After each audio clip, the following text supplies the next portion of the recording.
Well, Thanksgiving is next week, and that must mean that Christmas is right around the corner, right? Actually, what's right around the corner is the season of Advent. It's a season of the church that actually kicks off the beginning of the church calendar. And so instead of jumping right into Christmas, we in the church like to observe this season called Advent, where we are looking forward to the coming of Jesus. So what can I do at home to help me observe the season of Advent along with the rest of the church, whether we're gathering in person or we're spending our time online?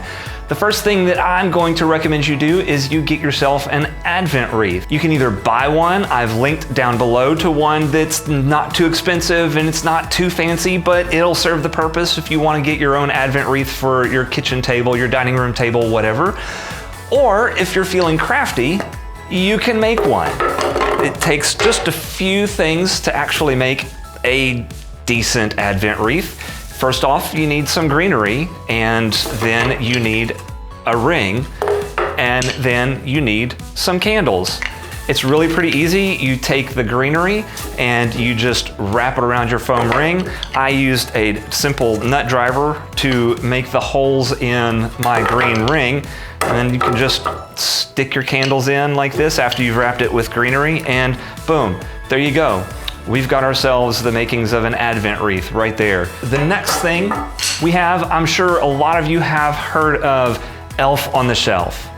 Raise your hands out there. I see a lot of them going up right now that you are sick and tired of Elf on the Shelf. We've got something a little better for you, and it is this fun little thing right here. It is a star from afar. I've got a link to this on Amazon Prime. If you're watching this the week of Thanksgiving, you can still probably get it before the first Sunday in Advent on November 29th. But this has got a neat little book, and it's going to show you and take you, it's a nice story for your kids, and every day, kind of like you would with the Elf on the Shelf, you'll move the star. Your children will find the star, and they'll take the wise men and they will make them follow the star. It's a really great little thing. It brings Jesus into Christmas and the Advent season just a little bit more than, say, maybe an Elf on the Shelf. And the next thing we like to do is we like to give you an option to really spend some time preparing yourself for Advent. We have picked out a devotion book for you. Let's see if I can get the camera to focus on that. There you go, right there. We've got the link to it below, and you can buy one of these. We've also got them. We ordered a ton of these, and we are more than happy to drop one in the mail to you. It cost us, the postage to get it to you. They're super cheap. I think if you buy just one, it's only $1.99. You could get 10 of them and you could share them with a bunch of your friends. But it's a great devotion series that you can use in your home and know that a bunch of the rest of us are doing the same thing. And so there's unity in that. And we can prepare our hearts for the coming Christ on December 25th. All together as one, if we're using this simple little devotion book, and you know that we're all doing this together.